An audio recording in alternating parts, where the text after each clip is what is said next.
La fiancée du magnat la traita rudement devant tout le monde dans le hall. Mais lorsque la domestique leva la paume et prononça 6 mots doux, même l'air s'immobilisa, et il se mit à pleurer intérieurement. « Retourne travailler immédiatement, simple domestique. » La voix de Sophie Dubois résonna contre les murs de marbre du grand hall du manoir Dubois de Villefranche, comme si la maison elle-même avait été réprimandée. 3 coupes en cristal vibrèrent sur la table d'appoint. Une rose blanche tomba du vase sur le sol, et Cécile Moreau, debout au milieu du salon, un torchon à la main et un plateau d'argent encore humide contre sa poitrine, ne recula pas d'un seul pas. Sophie traversa l'espace en 4 grandes enjambées. Le claquement de ses chaussures sonnait doucement sur le parquet ciré, mais chaque pas semblait porter le poids de semaines entières de mépris accumulés. Ses joues étaient rouges, sa voix altérée, ses yeux remplis d'un agacement qui n'était pas nouveau. Derrière elle, 2 invités qui venaient d'arriver pour le déjeuner des fiançailles s'arrêtèrent net. Un serveur laissa tomber doucement le plateau qu'il tenait. Sans même s'en rendre compte, personne ne bougea pour le ramasser. « Tu es sourde, femme ? Je t'ai dit de nettoyer ce couloir avant l'arrivée de mon fiancé, et tu restes là, à me regarder avec ce visage d'indifférence. » Cécile ne répondit pas tout de suite. Elle posa le plateau avec soin sur la table la plus proche et plia le torchon entre ses mains. Lentement, comme quelqu'un qui range quelque chose d'important. Ses doigts, endurcis par des années de travail honnête, ne tremblèrent pas un instant. À 10 mètres du hall, caché derrière l'encadrement de la porte principale qui venait de se refermer, M. Henri Lefebvre serra les lèvres. Le majordome en chef avait servi la famille Dubois de Villefranche pendant 3 décennies. Il avait vu mourir le père de M. Antoine. Il avait porté M. Antoine dans ses bras quand il n'était qu'un enfant et avait appris à lire les tempêtes avant qu'elles n'éclatent. Cette tension n'était pas nouvelle. Sophie Dubois traitait le personnel avec froideur depuis des semaines, mais quelque chose ce matin-là l'avait fait suer froid. « Eh bien » insista Sophie en se plantant à 1 mètre de Cécile. « Vas-tu parler ou devrais-je demander à M. Antoine de te renvoyer cet après-midi même ? Parce que ma chère, un seul mot de moi suffit. Un seul. Et demain tu n'auras plus aucune chance dans cette ville. Aucune. » Les invités échangèrent des regards gênés. Une femme âgée, avec un collier de perles valant plus que la maison où Cécile était née, porta la main à sa poitrine. Un jeune homme, un carnet à la main, car il était engagé pour noter les détails de l'événement des fiançailles, leva lentement les yeux. Son instinct professionnel lui disait que cela allait devenir plus qu'une simple discussion. « Madame Dubois » dit finalement Cécile, d'une voix si basse que tous durent se pencher pour l'entendre. « J'ai terminé le couloir il y a 2 heures. Si vous voulez, vous pouvez aller vérifier. Il est propre. » « Ne me parle pas sur ce ton, » répliqua Sophie, le visage près du sien. « Tu n'es personne ici. Tu fais partie du service, tu comprends ? Du service. Et les gens du service ne répondent pas. » Monsieur Henri ferma les yeux. C'était plus que ce qu'un être humain devrait supporter en silence. Mais il connaissait Cécile. Il savait qu'elle ne répondait jamais. Elle travaillait au manoir depuis 7 mois et n'avait jamais élevé la voix, n'était jamais arrivée en retard, n'avait jamais demandé de faveur. Elle était discrète par choix, comme si elle voulait traverser le monde sans laisser de traces. Sophie tendit la main avec autorité, une main chargée de bagues, parfumée, manucurée, et la laissa suspendue en l'air, indiquant la direction de la sortie pendant une seconde éternelle. Un mot de plus. Et je te jure que cet après-midi même tu ramasses tes affaires. Un mot de plus. Et personne dans cette ville ne t'ouvrira la porte de sa maison. C'est alors que Cécile fit quelque chose que personne n'attendait. Elle leva sa propre main lentement, la paume ouverte vers Sophie, comme quelqu'un qui demande au vent de s'arrêter.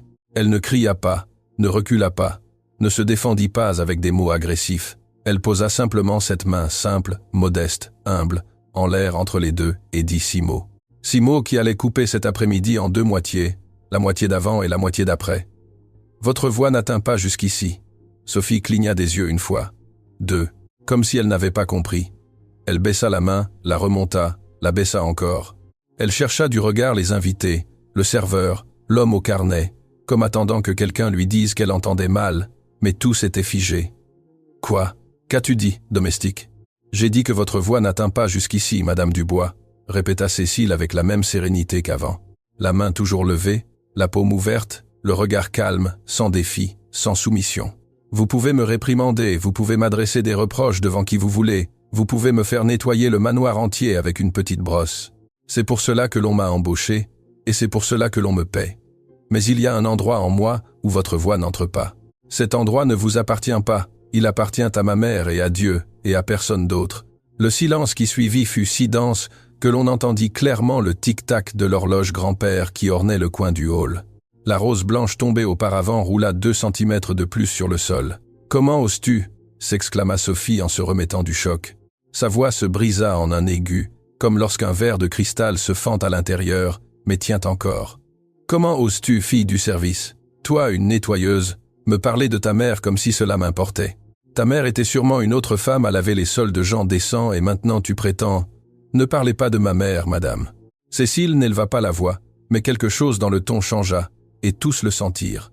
Même Sophie, même les invités, même l'horloge qui sembla hésiter une seconde avant de continuer à marquer le temps. « Ne parlez plus de ma mère, s'il vous plaît. » Le « s'il vous plaît » tomba comme une pierre douce sur le marbre, sans violence, mais avec un poids qui coupa l'ambiance en deux. Ce fut à cet instant, exactement à cet instant, que la porte principale s'ouvrit et que les pas fermes d'un homme traversèrent le hall. Antoine Dubois de Villefranche venait d'arriver du bureau. Il tenait un bouquet d'orchidées blanches à la main, un sourire aux lèvres et la cravate desserrée par la chaleur de l'après-midi. Il venait déjeuner avec sa fiancée pour célébrer l'approche de leurs fiançailles officielles. Il arrivait sans savoir qu'il était sur le point d'assister à la scène qui allait changer tout ce qu'il croyait. Il resta immobile à 3 mètres des 2 femmes, les orchidées suspendues à mi-hauteur, le sourire figé sur son visage. « Sophie, qu'est-ce qui se passe ici ?» Sophie se tourna vers lui comme si elle avait été secourue du fond d'un puits. Son expression changea en une fraction de seconde.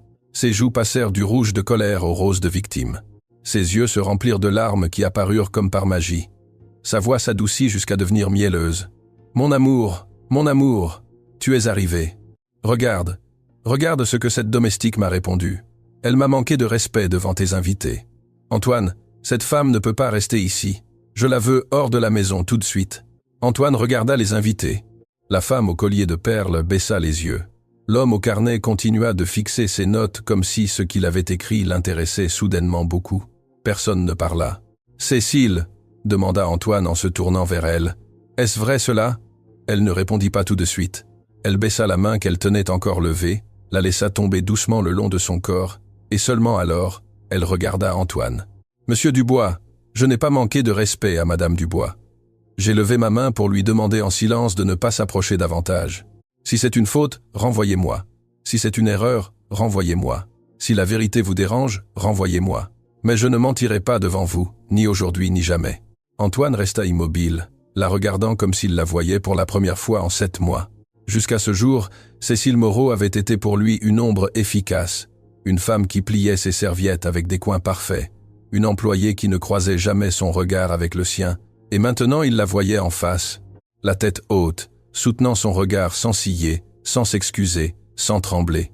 Quelque chose bougea en lui, quelque chose de vieux, quelque chose d'enfoui. « Antoine !» réclama Sophie en le voyant hésiter. « Ne me dis pas que tu vas la croire, elle, une domestique, après tout ce que je représente pour toi, après les projets que nous avons. Cette femme ment et tu la laisses debout dans ma maison. Ce n'est pas encore ta maison, Sophie. » La phrase sortit de la bouche d'Antoine avant qu'il ne s'en rende compte. Elle sortit seule, comme une vérité qui attendait depuis longtemps un passage pour s'échapper. Sophie écarquilla les yeux, les invités écarquillèrent les yeux. Monsieur Henri, caché derrière l'encadrement, écarquilla les yeux. « Comment ? Qu'as-tu dit ? » « J'ai dit que ce n'est pas encore ta maison, et j'ai dit qu'avant de renvoyer qui que ce soit, je vais comprendre ce qui s'est passé ici. » Antoine se dirigea vers une chaise du hall. Il posa les orchidées sur le dossier avec soin, comme si les fleurs n'étaient pas responsables de quoi que ce soit. Il desserra complètement sa cravate et regarda Cécile à nouveau. « Cécile, s'il vous plaît, accompagnez-moi à la bibliothèque. Je veux vous parler. »« Antoine » protesta Sophie, le visage tendu. « Et toi, Sophie, attends ici ou monte dans ta chambre ou fais ce que tu veux. Mais maintenant, je vais lui parler. » Sophie resta bouche bée. Son maquillage commença à couler pour de vrai, sans jeu d'acteur. L'homme au carnet, sans que personne ne le remarque, avait noté chaque détail en silence pendant toute la scène. Les invités se retirèrent dans le jardin, feignant d'avoir besoin d'air. La femme au collier de perles murmura à son mari « Quelque chose de grand va se passer dans cette maison. Je le sens au fond de mon âme. » Cécile marcha derrière Antoine vers la bibliothèque. Ses pas résonnaient sur le marbre comme si chacun était un poids dont elle se débarrassait, comme si chaque pas était une prière silencieuse qui trouvait enfin un endroit où se poser. Monsieur Henri, toujours caché, les vit passer tous les deux, et alors, pour la première fois en 30 ans, Le vieux majordome se signa lentement, du front à la poitrine, d'une épaule à l'autre, murmurant quelque chose entre ses dents qui ressemblait à une ancienne prière. Car lui, mieux que quiconque, avait vu sur le visage de Cécile Moreau ce matin-là quelque chose que personne d'autre n'avait remarqué. Cette femme n'était pas arrivée au manoir du Bois par hasard. Cette femme était là pour une raison, et cette raison avait un nom que M. Henry gardait écrit à la main dans un vieux carnet en cuir, dans le tiroir fermé à clé de sa table de nuit, un nom qu'il avait promis de ne jamais prononcer devant la tombe de l'ancien patron, mais que ce matin-là, en voyant Cécile entrer dans la bibliothèque de son jeune maître, avait recommencé à trembler dans sa poitrine comme un oiseau effrayé. « Que Dieu nous protège !» murmura le vieux majordome en fermant les yeux. Car la vérité vient de poser le pied dans cette maison et la vérité, quand elle arrive tard, arrive toujours, en cherchant ce qui lui appartient. Dans le jardin extérieur, tandis que les invités conversaient à voix basse, une grand-mère appuyée sur sa canne regarda vers les fenêtres de la bibliothèque où les rideaux venaient de se refermer. Elle secoua lentement la tête. « Pauvre enfant !» dit-elle sans que personne ne comprenne à qui elle faisait référence. « Pauvre enfant, ce qu'il est sur le point de découvrir. » Son mari la regarda sans comprendre. « De quoi parles-tu, ma chère ? À qui dis-tu enfant ?» Mais la grand-mère ne répondit pas. Elle continua de fixer les rideaux fermés comme si elle savait quelque chose, comme si elle reconnaissait quelque chose, comme si dans ce manoir, après de très nombreuses années, une histoire ancienne venait de se réveiller. La bibliothèque du manoir du Bois de Villefranche sentait le vieux bois, le cuir usé et la vieille encre. Les rideaux de velours restaient entr'ouverts, laissant passer un rayon de lumière qui tombait juste au centre du tapis, comme si la maison elle-même avait choisi le décor de ce qui allait se passer. Antoine ferma la porte derrière lui. Le bruit du loquet qui s'enclenchait fut clairement audible. Il marcha jusqu'à la fenêtre. Il resta un moment à regarder le jardin, où les invités conversaient toujours à voix basse, puis il se tourna vers Cécile. Elle était toujours debout au centre de la bibliothèque, les mains croisées devant elle. Elle ne regardait pas les livres, ni les meubles coûteux, ni même l'homme qui l'avait fait entrer là. Elle avait le regard fixé sur un point quelconque du sol, comme quelqu'un qui essaie de ne pas penser. « Cécile, s'il vous plaît, asseyez-vous. Je préfère rester debout, monsieur Dubois, si cela ne vous dérange pas. » Antoine respira profondément, marcha jusqu'au fauteuil en cuir le plus proche, mais ne s'assit pas. Il posa ses mains sur le dossier et la regarda. La lumière tombait sur les cheveux attachés de Cécile, et pour la première fois en ce mois, Antoine réalisa que cette femme avait un visage, pas une fonction, pas un uniforme, un visage qui portait quelque chose. Mais il ne savait pas encore quoi. « Cécile, ce qui s'est passé dehors n'était pas bien.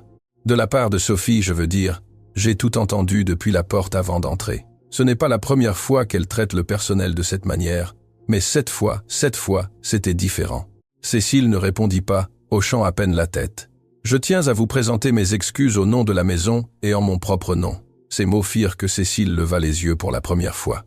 Elle le regarda, et dans ce regard, il y eut quelque chose qu'Antoine ne sut identifier. Ce n'était pas de la gratitude, ce n'était pas de la rancœur, c'était autre chose. Quelque chose de plus proche d'une vieille peine, qui trouve soudain une fente pour respirer. « Vous n'avez pas à vous excuser, monsieur Dubois. Vous n'avez pas élevé la voix. Vous ne m'avez pas maltraité. Vous êtes simplement rentré chez vous. Mais je suis fiancé à la femme qui l'a fait, et cela me rend en quelque sorte responsable. » Cécile baissa de nouveau les yeux, déglutie.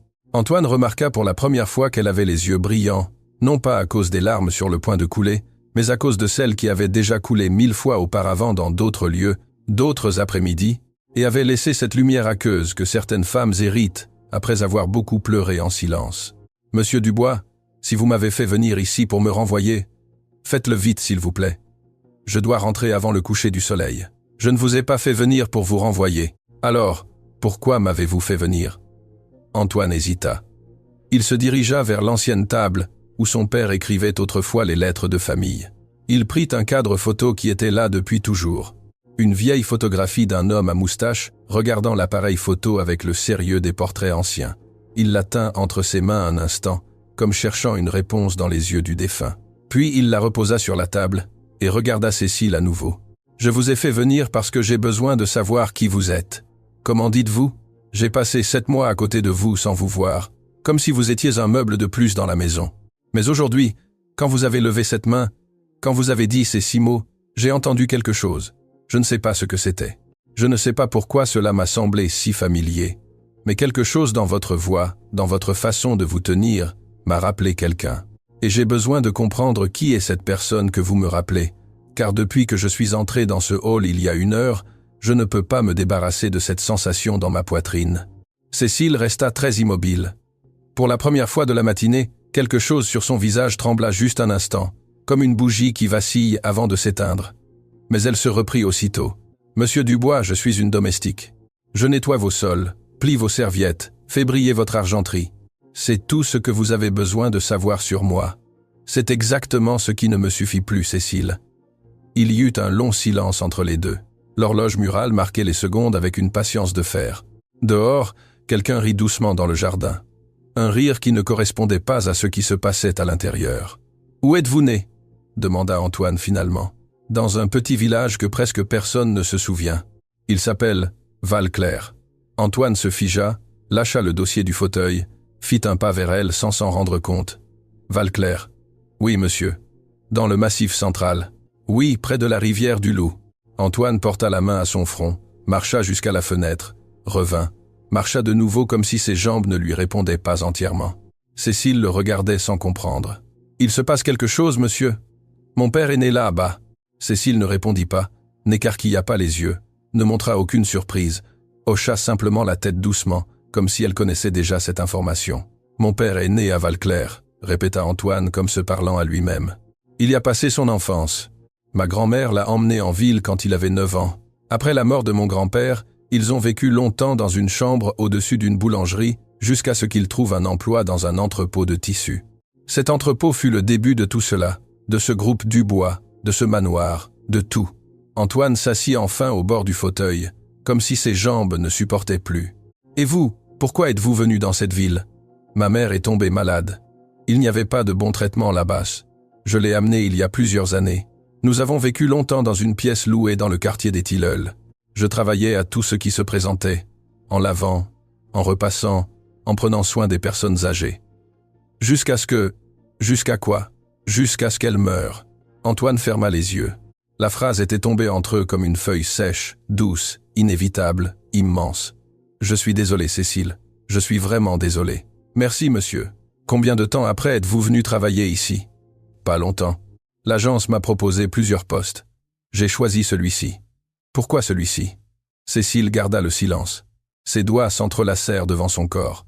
Ses ongles courts, propres, sans vernis, se serrèrent les uns contre les autres jusqu'à laisser des marques pâles sur la peau. « Parce que ma mère, avant de mourir, m'a demandé une chose. »« Quelle chose ?»« De venir dans cette maison. » Le silence qui suivit fut si profond qu'Antoine entendit clairement les battements de son propre cœur contre sa poitrine. Cette réponse n'avait aucun sens. Cette réponse ouvrait une porte vers un couloir qu'il ne connaissait pas et ne comprenait pas et n'était pas prêt à parcourir. « Comment ? Comment dites-vous ? Ma mère m'a demandé sur son lit de mort qu'une fois qu'elle ne serait plus là, je vienne travailler au manoir du bois de Villefranche, de ne rien demander, de ne rien raconter, de simplement entrer, faire mon travail en silence et attendre. » « Attendre quoi ? Elle ne me l'a pas dit, monsieur. Elle m'a seulement dit « Attends, tu sauras quand. » Antoine se leva du fauteuil, marcha vers elle, s'arrêta à 1 mètre. Ses yeux étaient remplis de quelque chose qui n'était pas des larmes, mais qui y ressemblait. « Cécile, votre mère connaissait-elle quelqu'un de cette famille ? » « Je ne sais pas, monsieur. Elle n'a jamais voulu m'expliquer. Je lui ai demandé 1000 fois. Je lui ai demandé jusqu'au dernier jour. Mais elle disait que ce n'était pas le moment. Que la vérité a sa propre horloge. Et vous n'avez pas insisté ? Si, j'ai insisté. Et la seule réponse qu'elle m'a donnée avant de fermer les yeux pour toujours fut un mot, un seul mot. Lequel ? Cécile leva les yeux, le regarda fixement et dit avec la même sérénité qu'elle avait eue quelques minutes plus tôt pour arrêter Sophie dans le hall. « Pardon. » Antoine sentit que le sol bougeait sous ses pieds. Il dut s'appuyer de nouveau sur le dossier du fauteuil. « Pardon. Votre mère a dit pardon avant de mourir ? » « Oui, monsieur. Pardon. »« À qui ? » ?»« Je ne sais pas. Vous n'avez aucune idée, Cécile ? Aucune suspicion, aucune lettre, aucune photo, rien ?» Cécile hésita. Ses lèvres se serrèrent, ses doigts s'entrelacèrent de nouveau, et alors, après un moment qui parut ne jamais finir, elle dit à voix basse. « J'ai une chose, monsieur, mais je l'ai laissée rangée dans ma chambre. »« Quelle chose ? » ?»« Une enveloppe scellée. Mère m'a dit de ne jamais l'ouvrir, de la remettre seulement quand je saurai à qui la remettre.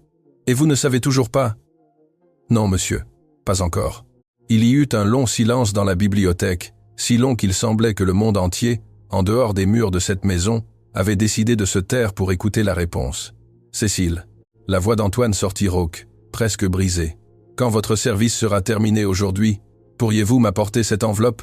Cécile le regarda, pour la première fois. Dans ses yeux, il y avait de la peur. Pas peur de lui, peur de ce qui pouvait se trouver à l'intérieur du papier. « Êtes-vous sûr, monsieur Dubois ?»« Je suis sûr. Même si ce qu'il y a à l'intérieur change tout, même si ce qu'il y a à l'intérieur change tout. » Cécile baissa les yeux, hocha lentement la tête. « D'accord, je vous l'apporte ce soir même. » À cet instant, quelqu'un frappa à la porte de la bibliothèque. 3 coups secs. Monsieur Henri Lefebvre entra sans attendre la permission. Son visage était pâle, ses mains tenant un plateau d'argent avec un verre d'eau, comme s'il avait besoin de quelque chose entre les doigts pour ne pas trembler. « Excusez-moi, jeune monsieur. Mademoiselle Sophie est dehors. Elle demande à vous parler d'urgence. Elle dit que c'est important. Qu'elle attende, Henri. Jeune monsieur, elle. Qu'elle attende. » Monsieur Henri inclina la tête. Ses yeux croisèrent un instant ceux de Cécile, et dans cet échange, il y eut quelque chose qu'aucun des deux ne voulut nommer.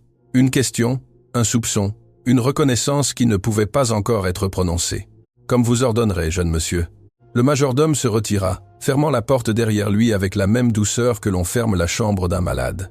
Antoine regarda de nouveau Cécile. « Je veux vous demander une chose de plus avant que vous ne partiez aujourd'hui. Dites-moi, ne parlez à personne de cette conversation, à personne, ni à vos collègues du personnel, pas même à monsieur Henri. Je n'allais pas le faire, monsieur. Mais puis-je vous demander pourquoi ?» Antoine s'approcha de la fenêtre, regarda le jardin. Sophie se promenait de long en large parmi les rosiers, parlant au téléphone, agitant une main en l'air. Elle ne regarda pas une seule fois la bibliothèque. Elle était trop occupée par son appel. Parce qu'il y a des gens dans cette maison, Cécile, qui attendent un moment comme celui-ci depuis de nombreuses années. Et je ne veux pas qu'ils le sachent encore. « Quel moment, monsieur ?» Antoine se retourna.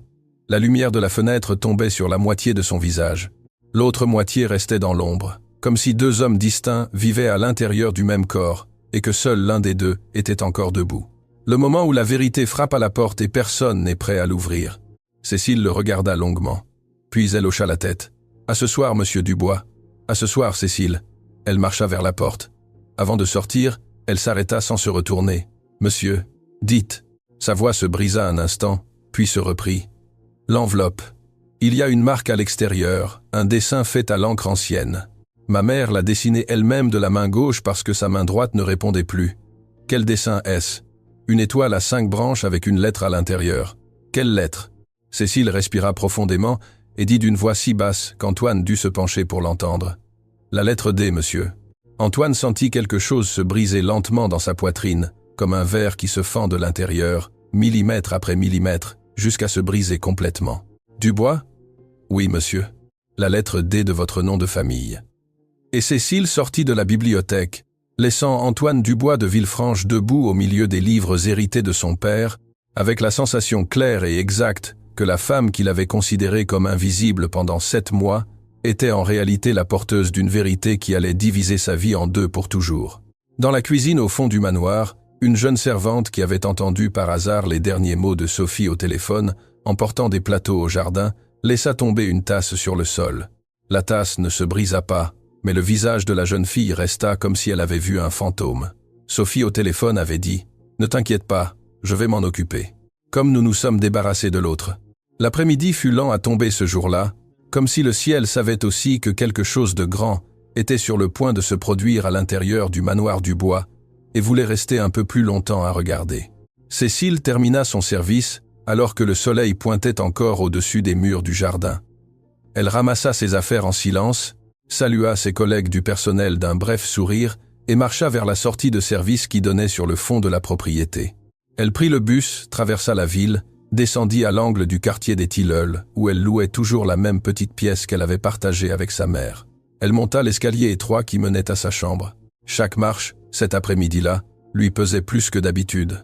Elle entra, ferma la porte et resta immobile au milieu de la petite chambre pendant plusieurs minutes, regardant le lit simple fait, regardant la petite image de la Vierge des Douleurs que sa mère avait clouée au mur quand elles étaient arrivées en ville, regardant la petite table en bois haut, pied tordu où se trouvait le tiroir.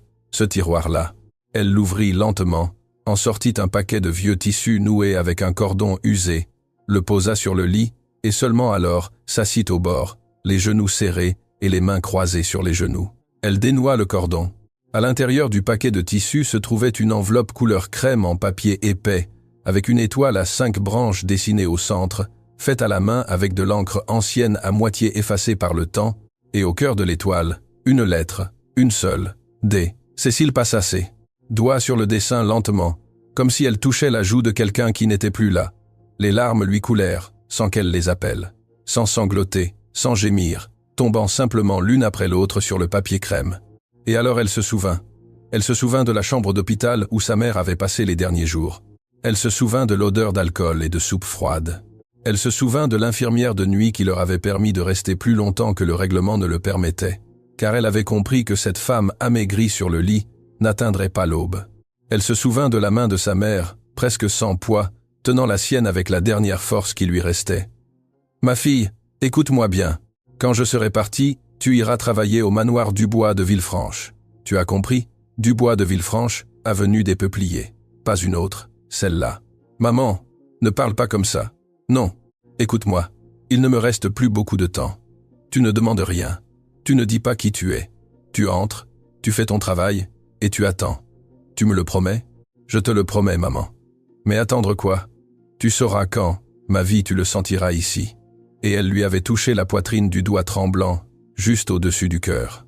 Le jour où tu sentiras que le moment est venu, tu remets cette enveloppe au propriétaire de la maison. Seulement à lui, à personne d'autre. Tu me le promets? Je te le promets. Mais qu'y a-t-il à l'intérieur, maman? Et alors sa mère avait fait cette chose terrible, cette chose que Cécile allait se rappeler le reste de sa vie. Sa mère avait souri, un petit sourire fatigué, les lèvres sèches et gercées. Un sourire qui semblait s'excuser pour quelque chose qu'elle ne pouvait nommer. À l'intérieur, il y a un pardon. Ma vie, un pardon que je n'ai jamais eu le courage de demander de mon vivant, mais que je ne pouvais pas non plus emporter avec moi dans la tombe. Maman, un pardon? À qui? À un enfant que je n'ai pas voulu, à un enfant à qui j'ai fait beaucoup de mal sans le vouloir, et qui est maintenant un homme, et ne le sait toujours pas. Cécile avait pleuré. Alors elle avait pleuré en demandant, mais sa mère n'avait plus répondu. Elle avait seulement serré l'enveloppe contre la poitrine de sa fille. Elle avait seulement murmuré, la voix presque complètement éteinte, « Pardon », et elle avait seulement fermé les yeux, comme quelqu'un qui se permet enfin de se reposer après avoir porté un poids pendant trop d'années. Cécile se souvint de tout cela, assise au bord du lit simple avec l'enveloppe crème sur les genoux. Elle pleura longtemps, sans bruit, comme apprennent à pleurer les femmes qui ont beaucoup pleuré dans de petites chambres. Puis elle s'essuya le visage du revers de la main, rangea l'enveloppe dans un sac en tissu, se leva et sortit de nouveau dans la rue. Le bus de retour au manoir Dubois était presque vide. Cécile appuya son front contre la vitre. Dehors, les bâtiments passaient flous. À l'intérieur, sa poitrine était nouée, car quelque chose lui disait que cette nuit-là, après avoir remis l'enveloppe, sa vie ne serait plus jamais la même. Au manoir, la lumière de la bibliothèque était toujours allumée. Antoine avait congédié les invités avec une excuse aimable. Il avait demandé à Sophie de se retirer dans sa chambre. Sophie avait crié. Elle avait faim de pleurer, avait menacé de partir pour toujours. Mais finalement, voyant qu'il ne la regardait même pas quand elle lui parlait, elle s'était enfermée dans la chambre à l'étage avec un coup de porte sec. Monsieur Henri s'approcha silencieusement de la bibliothèque avec un plateau d'argent, du thé chaud, de la brioche. Il le posa sur la petite table. « Jeune monsieur, merci Henri. Jeune monsieur, puis-je vous parler un instant?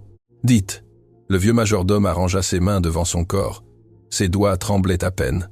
Antoine le remarqua. C'était la première fois en 30 ans qu'il voyait monsieur Henri Lefebvre trembler. « Jeune monsieur, la jeune fille, madame Cécile. Que lui arrive-t-il, Henri?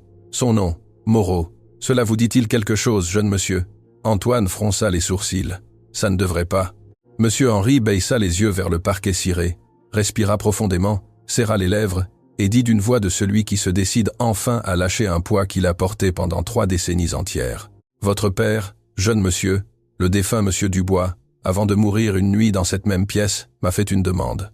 Il m'a fait promettre quelque chose que j'ai promis et n'ai jamais tenu. Quelle demande? Il m'a demandé que si un jour, à n'importe quel moment, une personne portant le nom de Moreau arrivait dans cette maison, je le dise immédiatement à l'héritier. À vous, jeune monsieur, de ne pas laisser passer un jour, que c'était important. Monsieur Henri, vous avez eu cette femme qui travaillait ici pendant 7 mois, et vous ne m'avez rien dit. Jeune monsieur, pardonnez-moi, je ne savais pas. Quand elle est arrivée par l'agence, je n'ai pas vérifié les papiers. C'est mademoiselle Sophie qui l'a interviewée. Ce n'est qu'aujourd'hui, en voyant comment elle se tenait dans le hall, en voyant comment elle répondait, en voyant comment ses yeux brillaient quand elle parlait de sa mère, que quelque chose m'a poussé à chercher le dossier des employés et j'ai vu le nom Moreau. Et j'ai su que le défunt monsieur votre père me pardonnerait tard, jeune monsieur, mais encore à temps. Être encore à temps. Antoine s'assit, porta ses mains à sa tête. Mon père ne vous a jamais expliqué pourquoi. Non, jeune monsieur, jamais. Il m'a seulement dit, Henri, si quelqu'un avec ce nom de famille arrive, mon fils a le droit de savoir ce que je n'ai jamais eu le courage de lui raconter. Et vous n'avez jamais demandé ce qu'il avait à me raconter? Jeune monsieur, à cette époque je n'étais que l'assistant du majordome principal. Votre père était mon patron, pas mon ami. On ne pose pas ces questions au patron. On promet et on obéit. Antoine resta longtemps silencieux. Puis il se leva, marcha vers la fenêtre. La nuit était tombée complètement. Le jardin brillait de la lumière jaune des vieux réverbères. Henri, oui jeune monsieur, allez vous reposer. Ce soir je reste dans la bibliothèque. Quand Cécile arrivera, faites-la entrer, et ensuite, retirez-vous dans votre chambre. Ce qui se dira ici ce soir ne doit être entendu par personne. Comprenez-vous? Je comprends, jeune monsieur. Et Henri, oui. Merci d'avoir eu le courage de parler, même si c'était tard. Le vieux majordome baissa la tête. Ses vieux yeux brillèrent un instant. Puis il se retira, fermant la porte derrière lui avec la même douceur que l'on ferme la porte d'une église après le dernier répon. Cécile arriva au manoir lorsque l'horloge du hall marquait plus de 9 heures. Monsieur Henri la guida jusqu'à la bibliothèque sans dire un mot. Il lui ouvrit la porte, soutint son regard un instant, hocha légèrement la tête et se retira. À l'intérieur, Antoine l'attendait, debout près du bureau. Cécile entra, ferma la porte derrière elle, marcha jusqu'au centre du tapis, sortit du sac le paquet de tissus, le posa sur le bureau, dénoua le cordon, sortit l'enveloppe et la tendit à Antoine des 2 mains. Antoine la prit. Ses doigts frôlèrent les doigts de Cécile un instant. Les deux sentirent quelque chose, un courant, un frisson, comme si 2 fils libres depuis de nombreuses années venaient enfin de se rencontrer. Antoine s'assit dans le fauteuil. Cécile s'assit sur le petit banc en cuir de l'autre côté du bureau. Antoine posa l'enveloppe sur le bois, passa les doigts sur le dessin de l'étoile, toucha la lettre D, et ses yeux se remplirent de larmes qu'il ne prit pas la peine de dissimuler. C'était le sceau que mon père utilisait dans ses lettres de jeunesse, dit-il d'une voix brisée. Une étoile à 5 branches avec l'initiale de notre nom de famille. Mon grand-père l'a dessiné pour la première fois. Mon père l'a utilisé toute sa vie. Je croyais que ce sceau était mort avec lui. Ma mère l'a dessiné sur cette enveloppe avec sa main gauche. Sa main droite ne répondait plus. Votre mère a-t-elle connu mon père, Cécile? Je ne sais pas. Lui a-t-elle déjà parlé de lui? A-t-elle mentionné un nom? Jamais, monsieur. Ma mère a emporté presque tout dans la tombe. Elle ne m'a laissé que cette enveloppe et le mot pardon. Antoine ferma les yeux, respira profondément, saisit le bord de l'enveloppe entre ses doigts et commença à l'ouvrir lentement. Le papier froissa. À l'intérieur, il y avait plusieurs feuilles pliées et entre les feuilles, une photographie. La photographie tomba la première sur le bois du bureau. Une ancienne photographie en noir et blanc, aux bords ondulés et jaunis par les années. Sur l'image, on voyait une jeune femme souriante assise sur un banc de place. Elle posait la main sur l'épaule d'un jeune homme assis à côté d'elle. L'homme avait une fine moustache, un chapeau de feutre, un costume clair. Il lui souriait d'un sourire qui disait des choses qu'aucun homme ne sourit à une simple connaissance. Antoine regarda la photographie et le sang quitta son visage. Cécile. Oui, monsieur. Cette femme sur la photo est votre mère? Oui, monsieur. C'est ma maman jeune. Et l'homme à côté? Cécile se pencha sur le bureau. Elle regarda bien la photographie. Elle ne l'avait jamais vue auparavant. Sa mère l'avait gardée dans l'enveloppe, sans jamais la lui montrer. Je ne sais pas, monsieur. Je ne l'ai jamais vue. Antoine leva la photographie d'une main tremblante, l'approcha de la lumière de la lampe de chevet, la retourna. Au dos, écrit au crayon d'une écriture élégante d'une autre époque, il y avait une phrase, à peine 6 mots. Pour ma Mathilde, à toi pour toujours. Eustache. Antoine laissa tomber la photo sur le bureau. Il porta ses 2 mains à son visage. Son corps entier commença à trembler. Cécile ne comprit pas. « Monsieur Dubois, que se passe-t-il? Qui est Eustache ?» Antoine baissa lentement ses mains. Ses yeux étaient remplis de larmes, qui coulaient maintenant sans retenue sur ses joues. Il la regarda longtemps, comme quelqu'un qui comprend enfin quelque chose qu'il avait sous les yeux depuis 7 mois sans le voir. Eustache Dubois de Villefranche était mon père. Cécile, c'était mon père. Le silence qui suivit fut si dense que Cécile entendit clairement les battements de son propre cœur contre ses côtes. Ses mains commencèrent à trembler. Son estomac se serra. Mais alors? Cécile, dit Antoine d'une voix brisée. J'ai besoin de lire ces lettres. J'ai besoin de les lire maintenant, tous les deux ensemble, car j'ai la sensation ici, dans ma poitrine, que dans ces papiers est écrite une vérité qui va nous changer, vous et moi, pour toujours. Et alors, dans le silence de la bibliothèque, tandis qu'Antoine dépliait la première feuille, quelque part dans la ville, dans un appartement élégant, Sophie Dubois raccrochait le téléphone avec un sourire tordu aux lèvres et disait à la personne à côté d'elle « Demain à midi, la domestique arrivera au manoir et aura la surprise de sa vie. Après-demain, cette jeune fille ne mettra plus jamais un pied dans cette maison. » Antoine déplia la première feuille d'une main tremblante. Le papier était fin, presque transparent par les années, l'écriture penchée vers la droite, ferme, connue, la même écriture avec laquelle son père lui avait écrit des cartes d'anniversaire quand il était enfant, la même écriture gravée sur la pierre tombale du cimetière sur la colline. Cécile se pencha sur le bureau. Ses yeux n'osaient pas encore lire. Il regardait seulement les mains de l'homme qui tenait ce papier, les mains du fils de l'auteur. « Lisez-la à voix haute, s'il vous plaît, monsieur Dubois. Je ne pense pas pouvoir le faire. » Antoine hocha la tête, déglutit et commença. « Ma chère Mathilde, aujourd'hui je t'écris depuis le bureau, car je n'ai pas la paix à la maison. Mon père est de plus en plus malade et me presse de me marier avec la fille de monsieur Lacombe. Je lui répète que je ne l'aime pas. Il me répète que l'amour ne remplit pas les caisses enregistreuses. Mais je te porte dans ma poitrine. Je te porte en chaque nuit. Je te porte à chaque pas. Même si je ne peux pas le dire à voix haute, même si je dois épouser une autre pour maintenir le nom de famille. Tu sais que mon cœur a toujours été tien depuis cet après-midi sur la place de Valclair, quand tu vendais des crêpes et que je t'ai apporté une fleur des champs. Souviens-toi de moi, Mathilde. Souviens-toi toujours. » Antoine baissa la feuille. Ses yeux étaient remplis de larmes. Cécile pleurait aussi, mais aucun des deux ne faisait de bruit. C'était un pleur silencieux, de ceux qui ne cherchent pas de consolation. « Mon père a épousé la fille de monsieur Lacombe, » dit Antoine d'une voix rauque. « C'était ma mère. Elle est morte quand j'étais très jeune. Je me souviens à peine d'elle. Je me souviens seulement d'une femme triste, qui jouait du piano et regardait par la fenêtre pendant des heures. Une femme qui ne souriait jamais. Ma maman ne souriait pas beaucoup non plus, monsieur. » Antoine plia la première feuille avec soin, la posa sur le côté, prit la deuxième. L'écriture n'était plus aussi ferme, les lignes s'inclinaient davantage, comme si la main qui écrivait avait tremblé. « Ma Mathilde, aujourd'hui j'ai appris que tu attendais un enfant. Mon cœur s'est brisé en deux. Je sais que cela doit être le mien. Je sais que cette nuit-là fut la seule en des années où j'ai pu te revoir, mais je sais aussi ce que mon père ferait s'il venait à l'apprendre. Je t'en supplie, protège le bébé. Protège-toi. Ne me cherche pas, ne m'écris pas, ne viens pas en ville. Je te ferai parvenir de l'argent par l'intermédiaire de Madame Geneviève, la sage-femme du village. Elle sait déjà, je lui ai déjà parlé. Tu ne manqueras de rien. L'enfant ne manquera de rien. Mais pour l'amour de Dieu, Mathilde, que mon père ne le sache pas, que personne ne le sache, tant que je n'aurai pas trouvé le moyen d'arranger cela. Je te demande pardon, mon amour. Je te demande pardon 1000 fois. Un jour, je pourrai te regarder de nouveau en face. Un jour. » Antoine laissa tomber le papier sur la table. Il porta sa main à sa bouche. Son corps entier tremblait maintenant sans dissimulation.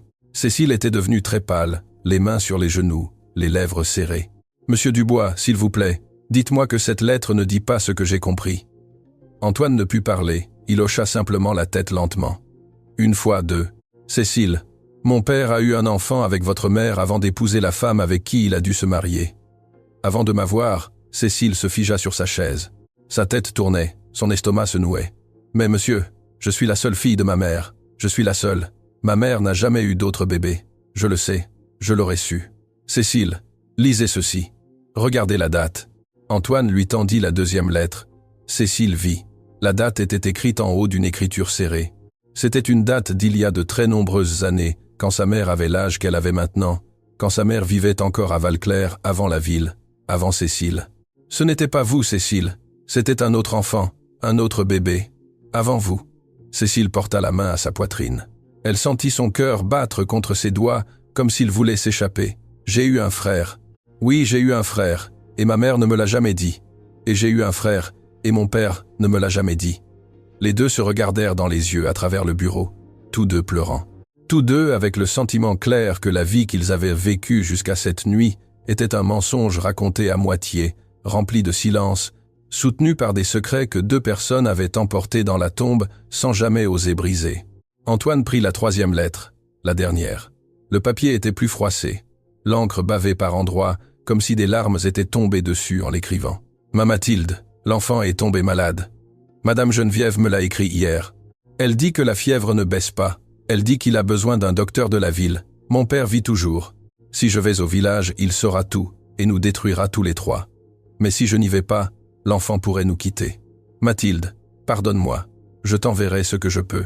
Je chercherai le meilleur médecin que je connaisse. Je l'enverrai au village sous prétexte de visiter un membre de la famille. S'il te plaît, ne t'effondre pas. S'il te plaît, tiens bon. S'il te plaît, ne le laisse pas nous quitter. Je ne pourrais pas vivre en sachant que mon fils est parti alors que j'étais ici, caché derrière un nom de famille. Je t'en supplie, Mathilde, je t'en supplie, ne le laisse pas partir. » Antoine baissa la lettre, et alors il fit quelque chose que Cécile n'attendait pas. Il se leva du fauteuil, marcha jusqu'à la fenêtre, appuya son front contre la vitre et pleura. Il pleura à sanglots qui secouaient ses épaules. Il pleura pour un père qu'il avait connu, distant, occupé, sévère. Il pleura pour un père dont il découvrait maintenant qu'il avait porté une douleur secrète toute sa vie. Il pleura pour un frère qu'il n'avait jamais pu embrasser. Il pleura pour une femme que son père avait aimée et trahie et abandonnée. Il pleura pour tous les silences qui avaient construit la maison où il avait grandi. Cécile se leva aussi, marcha vers lui, resta à un pas de distance sans le toucher, attendant. « Monsieur Dubois, savez-vous ce qui est arrivé à l'enfant » Antoine se redressa, s'essuya le visage avec sa manche, secoua la tête. « Je ne sais pas, Cécile. Les lettres s'arrêtent là. Il n'y a pas de quatrième, pas de réponse. Il doit y avoir autre chose, monsieur. Il doit y en avoir. » Antoine se retourna, regarda l'enveloppe vide sur le bureau, la prit, la secoua. Quelque chose tomba de l'intérieur, quelque chose de petit, argenté, brillant. Il roula sur le bois et s'arrêta près du bord. Cécile le ramassa. C'était une médaille, une minuscule médaille de baptême avec une inscription gravée au revers. « Aurélien, fils de Mathilde, que Dieu le protège. »« Aurélien, » murmura Antoine. « Mon frère s'appelait Aurélien. »« Mon frère » répéta Cécile d'une voix faible. « Je ne l'ai jamais su. » Les deux restèrent silencieux, tenant la minuscule médaille entre leurs doigts, comme si ce petit morceau de métal contenait le poids d'une âme entière. « Monsieur Dubois, croyez-vous qu'il ait vécu ?»« Je ne sais pas, Cécile, mais ce soir je vous jure devant la mémoire de mon père et de votre mère que je trouverai la réponse. Je chercherai dans chaque archive, dans chaque registre, dans chaque village, dans chaque hôpital, jusqu'à ce que je sache ce qu'il est advenu d'Aurélien pour vous, pour moi, pour nos parents qui ne peuvent plus chercher. » Cécile serra la médaille contre sa poitrine, hocha lentement la tête. À ce moment, quelqu'un frappa à la porte de la bibliothèque. 3 coups. Monsieur Henri entra.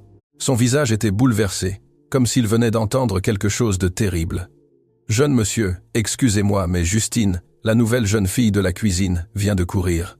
Elle dit qu'elle a entendu quelque chose que vous devez savoir maintenant, cette nuit, avant qu'il ne soit trop tard. »« Quoi, Henri ?» Le vieux majordome déglutit, regarda Cécile, regarda Antoine, et dit à voix basse d'une voix brisée de celui qui donne une nouvelle qui pèse trop lourd. « Mademoiselle Sophie cet après-midi au téléphone.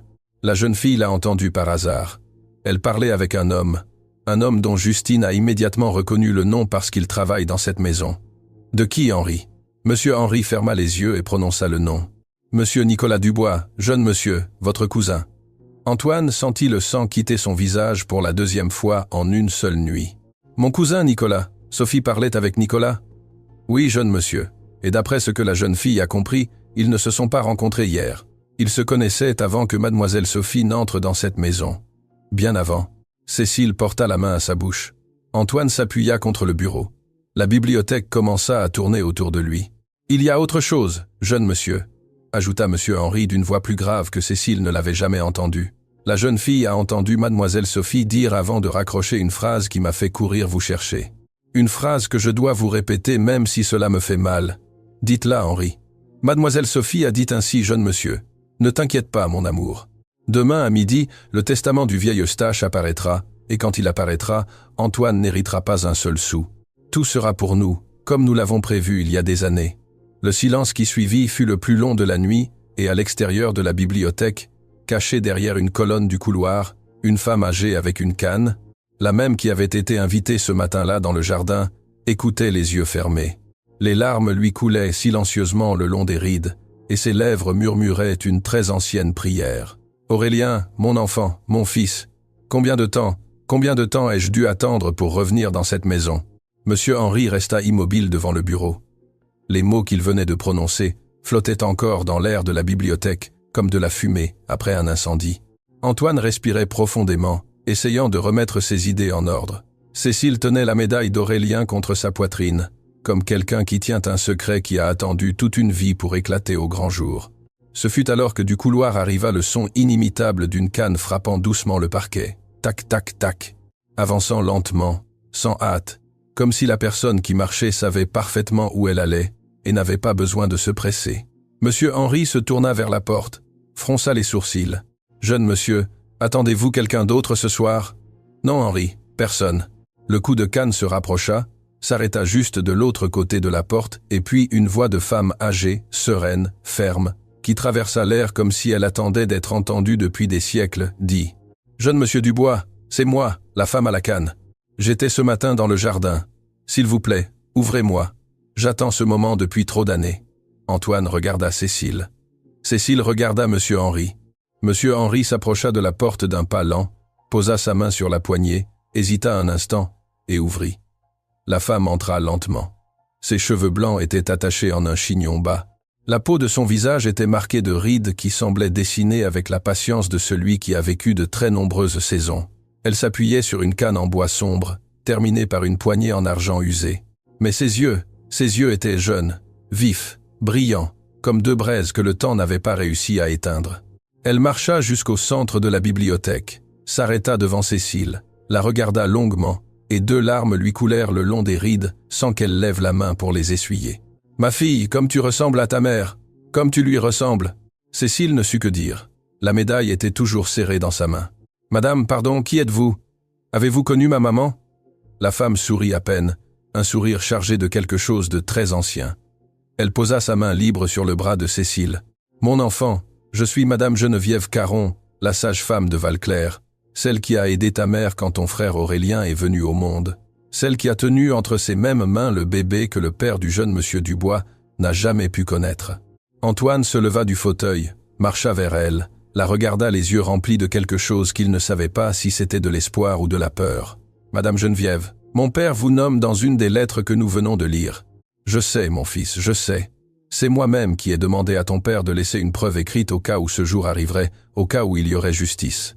Vous étiez ce matin dans mon jardin. Comment êtes-vous arrivé jusqu'ici ?» Madame Geneviève posa ses 2 mains sur le pommeau de sa canne. Elle s'installa comme quelqu'un qui se prépare à raconter une histoire longtemps gardée. « Cela fait des années que je m'approche de cette maison, jeune Dubois. Des années. Chaque anniversaire à toi, chaque anniversaire de la mort de ton père, je me tenais dans l'avenue des Peupliers à regarder de loin les fenêtres illuminées, sans oser sonner, sans savoir comment commencer la conversation. Jusqu'à il y a quelques mois, j'ai appris qu'une jeune fille, portant le nom de Moreau, était entrée travailler comme domestique au manoir, et j'ai su que le jour était proche. J'ai su que Mathilde, d'où qu'elle soit, avait trouvé le moyen d'envoyer sa fille à l'endroit où elle devait être. Et alors j'ai commencé à attendre l'occasion de pouvoir entrer. Comment êtes-vous entré aujourd'hui ? Grâce aux vieilles amitiés de ton père, mon fils. La dame au collier de perles, celle qui était au déjeuner, était il y a de très nombreuses années une amie de jeunesse de ton papa. Elle me devait une vieille faveur. Je lui ai demandé de m'emmener comme accompagnatrice au déjeuner. Elle a accepté, et cela m'a permis d'être ici quand tout a commencé à se déclencher. Monsieur Henri s'approcha de Madame Geneviève, la tête baissée. « Madame, pardonnez-moi si j'avais parlé plus tôt, si j'avais eu le courage de raconter au jeune monsieur ce que son père m'a demandé peut, être que tout aurait été différent. Non, Henri, chaque chose a son temps et c'est le temps. Ni avant, ni après, juste maintenant. » Antoine respira profondément, chercha la chaise la plus proche, s'assit. « Madame Geneviève, les lettres se terminent lorsque mon père vous demande d'envoyer un médecin au village parce qu'Aurélien était malade. Mais après cela, il n'y a plus rien. J'ai besoin de savoir ce qui est arrivé à l'enfant. » Madame Geneviève baissa les yeux vers sa canne. Ses vieilles mains se crispèrent sur le pommeau d'argent. Elle tarda à parler, et quand elle parla, sa voix sortit plus brisée qu'avant. « Le médecin est arrivé tard, mon fils. Il est arrivé tard. Ton père a fait tout ce qu'il a pu depuis la ville, mais les chemins à cette époque étaient en terre, et les pluies ont emporté les ponts cette semaine-là. Quand le médecin a finalement traversé la rivière, l'enfant avait eu 3 jours de forte fièvre. Nous avons fait tout ce que nous avons pu, avec des compresses froides, des herbes, des prières, mais le petit corps d'Aurélien était très petit, et la maladie était très grave. Cécile porta les mains à sa bouche. Antoine ferma les yeux. Alors, commença Cécile sans oser terminer la phrase. Madame Geneviève leva les yeux. Ses yeux la transpercèrent d'une immense tendresse. « Attends, mon enfant, attends, l'histoire ne se termine pas là. » « Comment ?» Cette nuit-là, quand nous pensions tous que l'enfant allait mourir, une femme est arrivée au village, une femme qui voyageait avec son mari, des négociants en tissu qui passaient par Valclair en route pour la capitale. Ils ont logé à l'auberge du village. La femme a entendu les prières, s'est approchée de la petite maison de ta mère, et en voyant l'enfant mourant, a dit à ta mère quelque chose qui a tout changé. Que lui a-t-elle dit? Elle lui a dit « Madame, je suis infirmière. J'ai travaillé de nombreuses années dans un hôpital de la ville. J'ai un nouveau remède, qui arrive tout juste dans ces villages. Laissez-moi essayer. Si Dieu le veut, votre enfant sera sauvé. » Et il a été sauvé? Madame Geneviève sourit. Un sourire fatigué, mais rempli de quelque chose qui ressemblait à un petit soleil naissant entre les rides. Il a été sauvé, mes enfants. Il a été sauvé. La fièvre a baissé le lendemain matin. L'enfant a ouvert les yeux, a bu du lait au sein de ta mère et a vécu.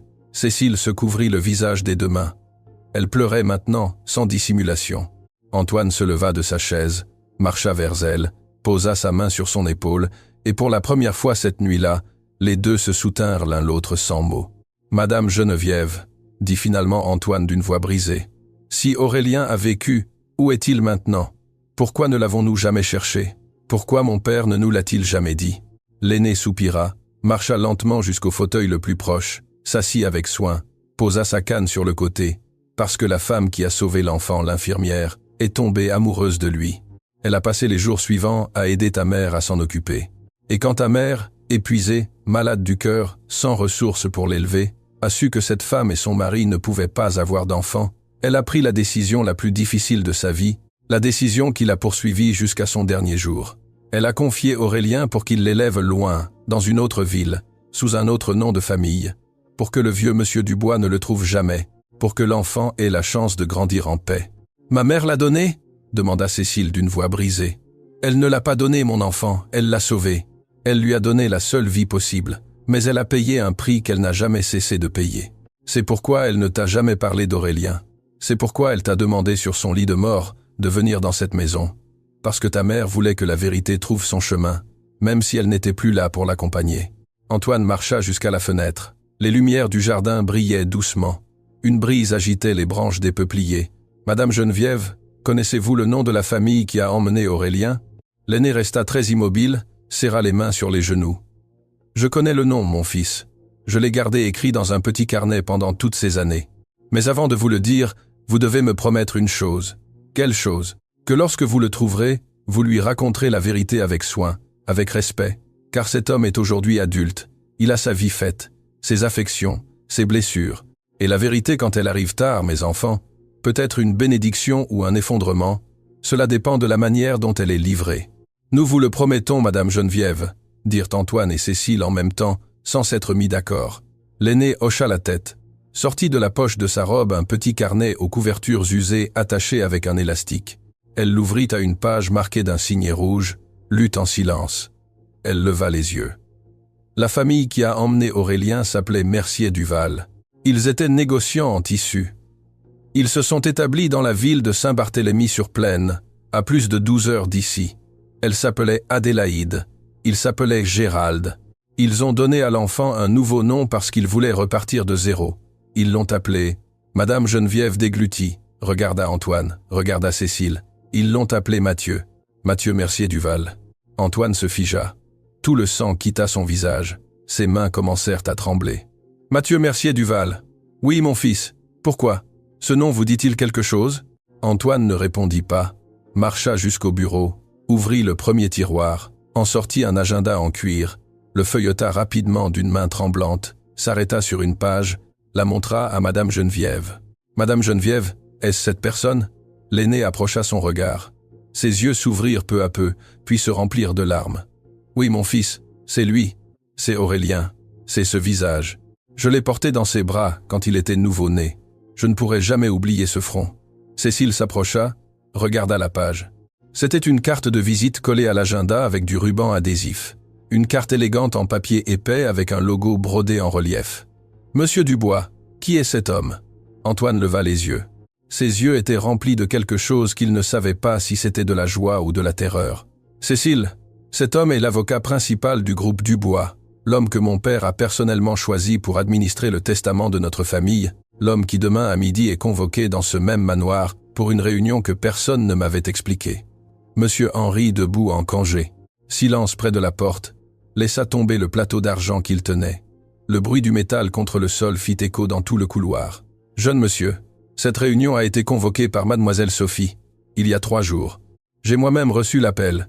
Elle a dit que c'était pour une formalité des fiançailles. » Antoine porta ses 2 mains à sa tête. « Ce n'est pas une formalité, Henri, c'est le piège qu'il montait. Demain à midi, mon propre frère, sans savoir qui il est, viendra dans cette maison avec un faux document, un testament falsifié, pour me faire perdre tout ce que mon père m'a laissé. » Madame Geneviève se leva lentement, serra fortement sa canne. « Alors, nous ne pouvons pas attendre demain, mes enfants. Nous devons le rejoindre avant eux. Nous devons dire à Aurélien qui il est avant qu'il ne signe un papier qui va le briser en 2 pour toujours. » Et à l'extérieur du manoir Dubois, à cet instant précis, les lumières d'une automobile sombre s'allumèrent au fond de l'avenue des Peupliers. Le moteur démarra doucement, et le conducteur, un homme en trench coat avec un chapeau à large bord, parla à voix basse au téléphone portable collé au volant. « Madame, la vieille à la canne vient d'entrer au manoir et y est restée longtemps. » De l'autre côté, la voix de Sophie Dubois répondit froide, coupante, sans un seul tremblement. « Arrête-la avant l'aube. Qu'elle n'atteigne pas l'avocat, ou quoi que ce soit. Distrais-la. Emmène-la loin. Mais qu'elle ne soit pas à ce manoir demain à midi. Qu'elle n'atteigne pas l'avocat, quoi que ce soit. Distrais-la. Emmène-la loin. Mais qu'elle ne soit pas à ce manoir demain à midi. » L'homme de l'automobile sombre hocha la tête, raccrocha le téléphone et arrangea son chapeau à large bord sur son front. Il descendit de la voiture en silence, marcha vers la grille latérale du manoir et attendit. À l'intérieur, aucun des 4 ne savait qu'à l'extérieur, dans l'ombre des peupliers, quelqu'un se préparait à empêcher la seule chose qui pouvait les sauver. Antoine ferma l'agenda avec la carte de visite de Mathieu Mercier-Duval, la serra contre sa poitrine, marcha jusqu'à Madame Geneviève, qui était toujours assise dans le fauteuil avec sa canne appuyée sur le côté. « Madame Geneviève, nous ne pouvons pas attendre demain. Nous devons aller cette nuit même où se trouve mon frère. Nous devons arriver avant eux. Saint-Barthélemy-sur-Plaine est loin, mon fils. 12 heures en automobile. Nous n'y arriverons pas. Mathieu ne vit plus là-bas. Il est en ville. Il a déménagé il y a quelques mois. Il vit dans un immeuble du centre-ville car la firme du groupe Dubois exige qu'il soit près du bureau principal. » Cécile porta la main à son front. « Alors il est proche. Il est à quelques minutes d'ici. À 20 minutes en voiture, Cécile. 20 minutes. » Monsieur Henri s'approcha du bureau, sortit de sa poche un petit carnet en cuir usé, le même qu'il portait avec lui depuis des décennies. Il le posa sur la table. « Jeune monsieur, pardonnez-moi de ne pas l'avoir montré avant, mais ce soir est la nuit où tous les silences doivent prendre fin. » Il ouvrit le carnet.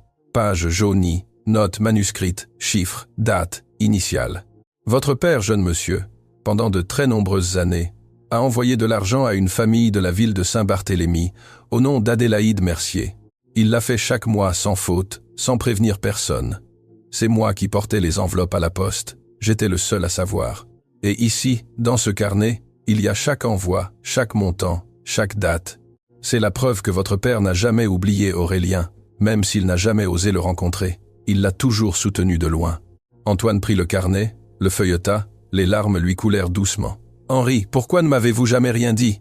Parce que votre père m'a fait promettre de ne pas le faire jusqu'à ce que le jour arrive.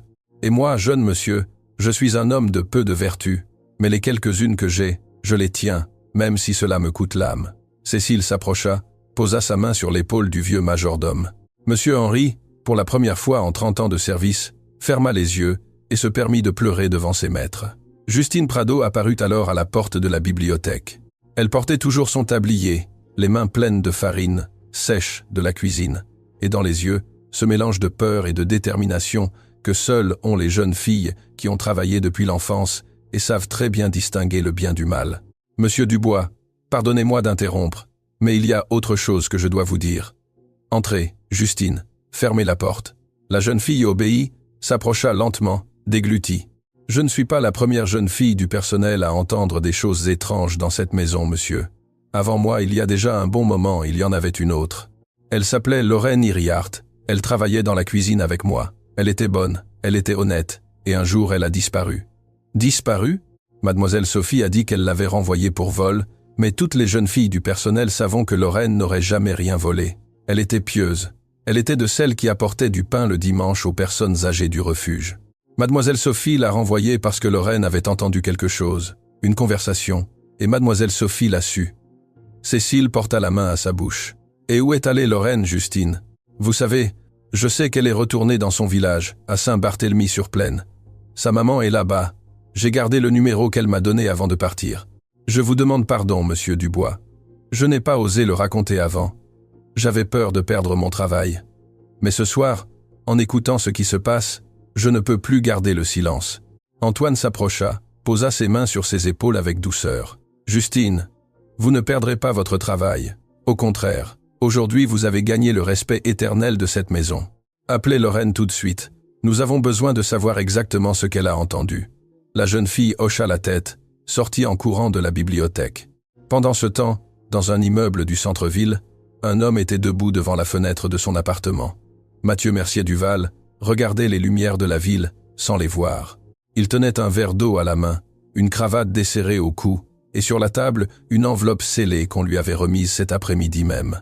À l'intérieur de l'enveloppe se trouvait un document, un testament avec la signature scannée d'Eustache Dubois, avec des clauses qu'il, en tant qu'avocat principal, devait valider le lendemain à midi.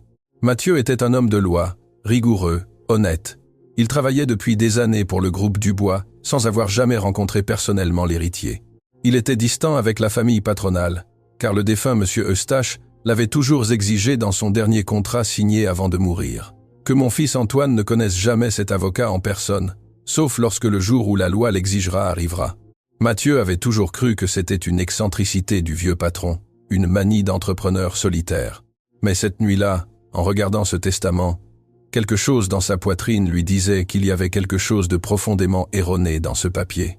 Les clauses ne correspondaient pas à la personnalité qu'il avait connue de M. Eustache à travers les documents anciens. Les signatures avaient quelque chose d'étrange. Le sceau familial, l'étoile à 5 branches avec la lettre D, était dessiné d'un trait plus neuf, plus rapide, comme s'il avait été reproduit récemment. Mathieu posa le verre sur la table, prit le téléphone, composa le numéro. « Maman, c'est moi, excuse-moi l'heure. » De l'autre côté, une voix fatiguée répondit. C'était Adélaïde Mercier, la femme qui l'avait élevé. « Mon fils, il se passe quelque chose ?»« Maman, j'ai besoin de te demander quelque chose et j'ai besoin que tu me dises la vérité. Dis-moi, ma vie, as-tu déjà connu un monsieur nommé Eustache Dubois ?» Il y eut un silence de l'autre côté du téléphone, un silence si long que Mathieu comprit la réponse avant que sa mère ne parle. « Mon fils, viens demain matin tôt à la maison, avant midi. J'ai quelque chose à te raconter, quelque chose que ton père et moi aurions dû te raconter il y a de très nombreuses années. » Mathieu serra le téléphone contre son oreille. « Maman, dis-le-moi maintenant. »« Pas au téléphone, mon fils. S'il te plaît, viens demain. Je te raconterai tout. Mais avant, promets-moi une chose. Ne signe aucun papier du groupe Dubois. Aucun papier. Jusqu'à ce que nous parlions.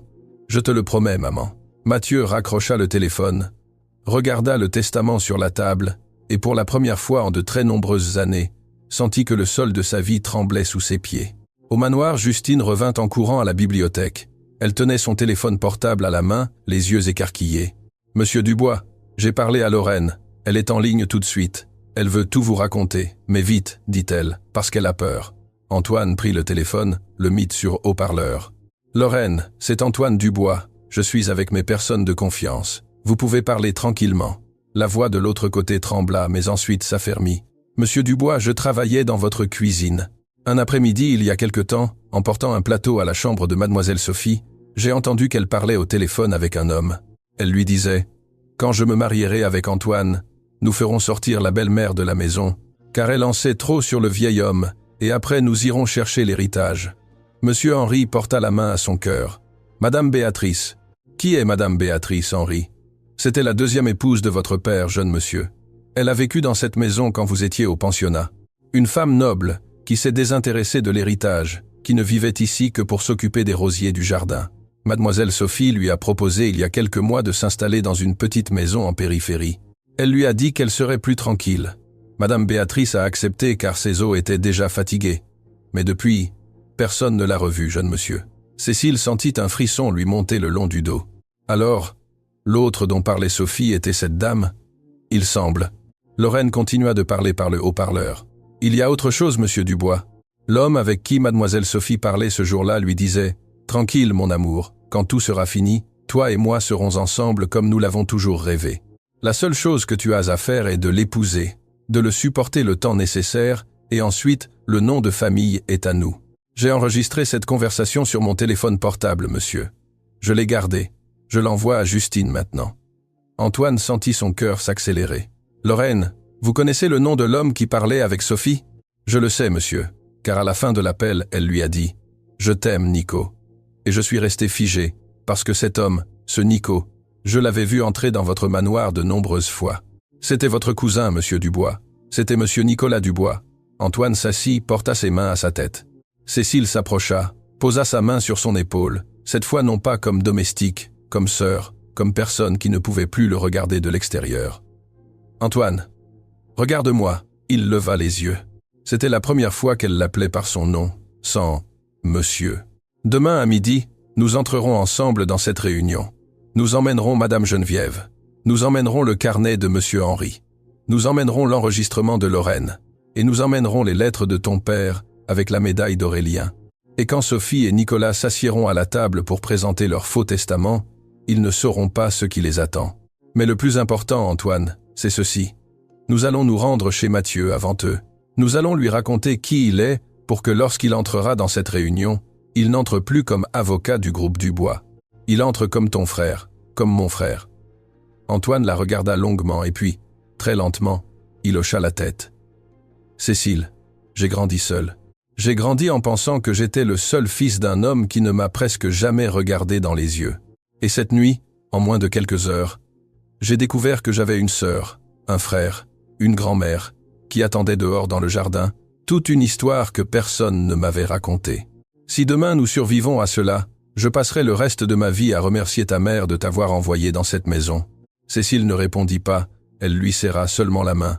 Une fois, fort, à cet instant exact, à l'extérieur du manoir, l'homme au chapeau à large bord vit une automobile sombre sortir du portail latéral.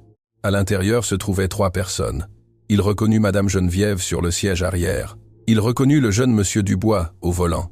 Il reconnut la jeune fille du personnel sur le siège passager. Il composa le numéro. « Madame, ils viennent de partir. Ils sont tous ensemble. Ils emmènent la vieille. » De l'autre côté, Sophie respira profondément. Sa voix sortit plus froide que le marbre du hall. « Suis-les, mais à distance. Ne fais rien encore. Je veux savoir où ils vont. Je veux savoir qui ils cherchent. Car s'ils arrivent au bon endroit, demain à midi, je perds tout ce que je planifie depuis des années. Et cela, Antoine Dubois et sa petite domestique, je ne le leur permettrai pas. » L'homme démarra le moteur, les lumières s'allumèrent doucement. L'automobile sombre commença à rouler dans l'avenue des Peupliers, gardant toujours la bonne distance, comme un animal patient qui sait attendre le moment exact. Devant, sans se douter de rien, Antoine accéléra vers l'immeuble du centre-ville, vers l'appartement où Mathieu Mercier-Duval regardait un faux testament sur la table, sans imaginer que sa vie était sur le point de changer pour toujours. Avant l'aube, il était presque 3 heures du matin lorsque l'automobile d'Antoine Dubois s'arrêta devant l'immeuble du centre-ville. Monsieur Henri était resté au manoir pour garder les papiers originaux. Justine était restée près du téléphone en attente, mais Antoine, Cécile et Madame Geneviève montèrent tous les 3 au dernier étage. Mathieu Mercier-Duval ouvrit la porte, le visage pâle. Il n'attendait pas de visite. Il resta figé en voyant l'héritier du groupe Dubois, debout dans son couloir à cette heure, accompagné d'une employée de service et d'une femme âgée avec une canne. « Monsieur Dubois, que faites-vous ici ?»« Il s'est passé quelque chose, Mathieu. Il s'est passé la chose la plus grande qui puisse nous arriver à tous les deux. S'il vous plaît, laissez-nous entrer. Il y a une personne avec moi qui veut vous rencontrer. Elle attend ce moment depuis de nombreuses années. » Mathieu regarda Madame Geneviève. L'aîné sourit, et ses vieux yeux se remplirent de larmes. « Mon fils, comme tu ressembles à ton vrai père. » Mathieu porta la main à sa poitrine. Quelque chose en lui, quelque chose qui dormait depuis toute une vie, se réveilla d'un coup, comme un instinct ancien qu'il ne savait pas avoir. « Entrez, s'il vous plaît, entrez !» à l'intérieur de l'appartement, tandis que Cécile préparait un café d'une main tremblante et que Mathieu écoutait les yeux de plus en plus humides, Madame Geneviève déroula toute l'histoire, les lettres, la médaille, la fièvre de l'enfance, l'infirmière qui l'avait sauvée, la décision impossible de Mathilde, le silence d'Eustache, les paiements secrets de M. Henri, l'hospice Sainte-Thérèse, où une sœur nommée sœur Amélie Dubois avait officiellement reçu Adélaïde et Gérald comme parents adoptifs pour légaliser tout sur papier. Sœur Amélie était décédée il y a quelque temps, mais elle avait laissé le dossier complet rangé dans les archives du refuge. Madame Geneviève avait une copie de chaque document. Mathieu écouta sans interrompre. Quand Madame Geneviève eut terminé, il resta silencieux longtemps. Puis il se leva, marcha jusqu'au balcon, regarda les lumières de la ville et dit sans se retourner. « Toute ma vie, j'ai senti qu'il me manquait quelque chose, une pièce, un petit morceau. J'aime mes parents, j'aime Adélaïde, j'aime la mémoire de Gérald, mais j'ai toujours su qu'il y avait autre chose et je ne pouvais pas le nommer. » Il se retourna, regarda Antoine, regarda Cécile et marcha vers les deux. Il resta debout devant eux. « Frère, sœur. » Les trois mots tombèrent dans l'air comme trois petites cloches annonçant quelque chose que le monde attendait d'entendre depuis des décennies. Antoine ouvrit les bras. Mathieu entra en eux, Cécile aussi, et les trois s'embrassèrent au milieu de l'appartement, pleurant sans dissimulation, comme trois enfants qui retrouvent enfin la maison où ils s'étaient perdus. Madame Geneviève les regarda depuis le fauteuil, posa ses deux mains sur le pommeau d'argent de sa canne et sourit, le sourire le plus tranquille de toute sa vie. « Mathilde, ma sœur, murmura-t-elle en levant les yeux vers le plafond. « Voici tes enfants, les trois. » Mission accomplie. Mathieu ouvrit l'enveloppe du faux testament sur la table, l'étudia d'un œil professionnel. Il sortit un autre dossier du tiroir de son bureau. Documents originaux du groupe Dubois, signés du vivant d'Eustache. Il compara les signatures, compara les sceaux, compara l'encre. « C'est une falsification, mon frère. Bonne, mais falsification. La signature du sceau avec l'étoile a le trait du milieu inversé. Mon vrai père, d'après ce que tu me racontes, dessinait toujours l'étoile de gauche à droite. Celle-ci est dessinée à l'envers. Celui qui l'a copiée n'était pas gaucher. Mon vrai père, si. » Antoine porta la main à sa bouche. « C'est vrai, papa écrivait de la main gauche. Et il y a autre chose, mon frère. Les clauses de transfert d'actions au nom de Nicolas Dubois et Sophie Dubois ont été rédigées avec un programme moderne. Mon père, selon les documents originaux, n'a jamais utilisé ce type de rédaction légale. Ceci a été préparé il y a quelques semaines, pas il y a des années, comme ils essaieront de le prouver. Alors, nous avons des preuves. Nous avons des preuves suffisantes pour que demain, quand ils entreront dans la salle de réunion, ils n'en sortent pas en marchant mais escortés. Au même moment, dans une maison isolée en bordure de ville, une femme âgée ouvrit la porte de la cuisine. C'était la deuxième épouse du défunt Eustache, Béatrice Pellerine, que Sophie avait fait quitter le manoir des mois auparavant sous prétexte qu'elle serait plus tranquille loin du bruit. Béatrice vivait là avec une seule domestique et un vieux chien qui dormait au pied du lit. Cette nuit-là, Béatrice ne pouvait pas dormir. Quelque chose lui disait qu'elle devait allumer la radio. Elle le fit et entendit dans une émission de nouvelles nocturnes une déclaration insolite. Une avocate anonyme avait contacté la station pour dénoncer que le lendemain, à midi, un faux testament serait présenté au manoir Dubois. La dénonciatrice avait demandé que la nouvelle soit diffusée à l'aube pour éviter que la famille patronale ne soit escroquée. Béatrice resta à regarder la radio sans bouger, et alors elle se souvint. Elle se souvint des appels étranges de Sophie quand elle vivait encore au manoir. Elle se souvint des papiers que la jeune fille gardait dans le tiroir fermé à clé. Elle se souvint du jour où elle avait trouvé par hasard une copie de la signature d'Eustache sur le bureau du cabinet. Sans y penser à deux fois, Béatrice prit son sac à main, réveilla la domestique, lui demanda d'appeler un taxi, et avant l'aube, elle était déjà en route vers le manoir Dubois, avec deux vieilles enveloppes rangées sur ses genoux. Enveloppes qu'elle avait cachées le jour où elle avait quitté la maison au cas où, parce que quelque chose dans son âme l'avait averti que ce moment arriverait. La voix de la radio était celle d'une jeune femme courageuse. C'était Lorraine Iriart, et la station était la même où un journaliste avait commencé des années auparavant à enquêter sur des mouvements suspects au sein du groupe Dubois. Le même journaliste qui s'était présenté comme photographe, engagé à ce déjeuner de fiançailles. Cet homme au carnet qui notait tout en silence. Son vrai nom était Jean Dupont. Madame Geneviève l'avait engagé des mois auparavant pour documenter chaque mouvement de Sophie à l'intérieur de la maison, sans même qu'Antoine ne le sache. À 11h30 du matin, le manoir du Bois était plein. Antoine avait convoqué, sans en préciser le motif, tous les membres du conseil d'administration du groupe. Sophie descendit de sa chambre à l'étage dans une robe élégante et les lèvres peintes de carmin. Elle souriait. Elle était sûre que ce midi serait sa victoire définitive. Nicolas Dubois arriva quelques minutes plus tard dans sa voiture de sport avec un dossier en cuir sous le bras. Sophie le reçut par un baiser discret sur la joue. « Tout est prêt, mon amour. »« Tout, ma chère. Quand Mathieu présentera le testament, nous aurons la majorité légale. Antoine restera un invité dans sa propre maison. » Ils passèrent dans la salle de réunion. Une longue table en chêne. 12 chaises. Antoine entra par l'autre porte. Cécile entra derrière lui. Et derrière Cécile entrèrent un à un. Madame Geneviève avec sa canne, Monsieur Henri avec le petit carnet en cuir, Justine Prado avec son téléphone portable à la main, Béatrice Pellerine avec ses 2 vieilles enveloppes, Jean Dupont avec un enregistreur sur la table. Et enfin, ouvrant les portes en grand, Mathieu Mercier-Duval avec sa mallette d'avocat. Sophie se figea. Nicolas laissa tomber le dossier par terre. « Quoi? Qu'est-ce que cela signifie ?»« Cela signifie, Sophie, dit Antoine en s'asseyant en bout de table, que mon père, avant de mourir, a laissé un vrai testament et que ce testament est entre les mains de mon frère, qui est entré aujourd'hui par cette porte pour la première fois de sa vie comme fils de cette maison, non comme avocat engagé. » Sophie regarda Mathieu. Mathieu lui rendit le regard avec la sérénité froide des hommes qui ont découvert à temps ce qu'ils étaient sur le point de signer. « Madame Dubois, le testament que vous avez préparé avec Monsieur Dubois est une falsification. J'ai ici les preuves. J'ai ici les originaux signés par mon vrai père. Et j'ai ici le dossier de l'Hospice Sainte-Thérèse, signé par sœur Amélie Dubois, qui prouve mon identité. La police attend à l'entrée.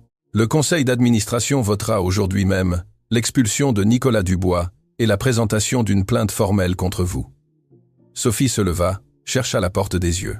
Jean Dupont l'enregistrait déjà avec la caméra cachée dans la broche de sa veste. Béatrice Pellerin déposa sur la table les 2 vieilles enveloppes. Elles contenaient des lettres dans lesquelles Sophie, des années auparavant, demandait déjà de l'argent à l'avance à Nicolas en échange de s'occuper du problème de l'héritage. « Antoine, mon amour, c'est un malentendu. Je t'aime. Je t'ai toujours aimé.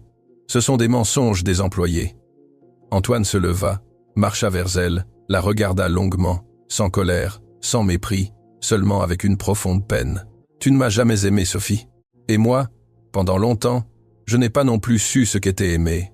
Aujourd'hui, une femme humble, un chiffon à la main et une enveloppe dans son sac, m'a appris ce que signifie lever la paume de la main et dire « Votre voix n'atteint pas jusqu'ici. Tu peux partir maintenant en marchant ou attendre que la loi t'accompagne. Cela ne me revient plus de le dire. » Sophie s'effondra sur la chaise. Nicolas tenta de s'échapper. La porte du salon était bloquée par 2 agents qui attendaient dehors. Jean Dupont termina l'enregistrement. Monsieur Henri, debout sur le côté, baissa la tête avec un respect silencieux. Les semaines passèrent. Le manoir Dubois, par décision unanime des 3 héritiers, changea de nom.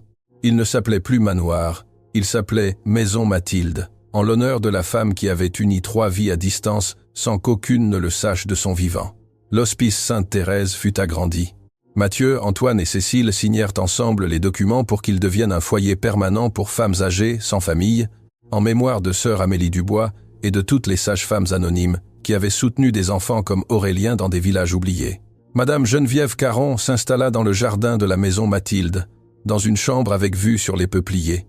Béatrice Pellerin retourna au manoir, mais cette fois en tant que grand-mère. Cécile la traitait comme telle. Antoine l'appelait maman pour la première fois de sa vie. Justine Prado fut promue responsable générale de la cuisine, avec un salaire doublé.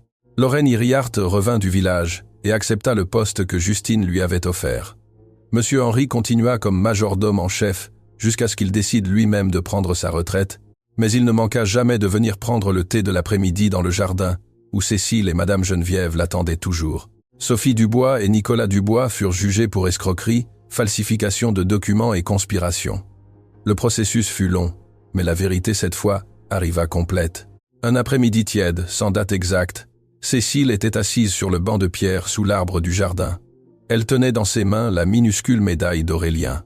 Elle la regardait en pensant à sa mère, en pensant à toutes les boîtes vides de tendresse que Mathilde avait portées en silence, en pensant à la chance inouïe d'avoir trouvé 2 frères, là où il n'y avait auparavant que la solitude. Antoine s'assit à côté d'elle. Mathieu s'assit de l'autre. Madame Geneviève s'approcha lentement avec sa canne. Béatrice apporta de la limonade sur un plateau. Monsieur Henri mit de la musique douce par les haut-parleurs du jardin. Justine, Lorraine, Jean Dupont et d'autres amis de la maison s'approchèrent peu à peu. Un après-midi ordinaire, une table ordinaire, une famille assemblée avec les morceaux que la vie avait dispersés pendant des décennies. Cécile leva les yeux, regarda ses deux frères, serra la médaille contre sa poitrine et dit d'une voix basse, cette même voix avec laquelle elle avait jadis arrêté une femme en colère dans le hall de marbre. « Maman, si tu m'entends, la boîte n'est plus vide. La boîte est pleine, elle est pleine de tout le monde et de toi pour toujours. » Le vent agita doucement les feuilles des peupliers, comme si quelqu'un d'un endroit très lointain, et en même temps très proche, avait finalement fermé un livre après de très nombreuses années d'attente patiente.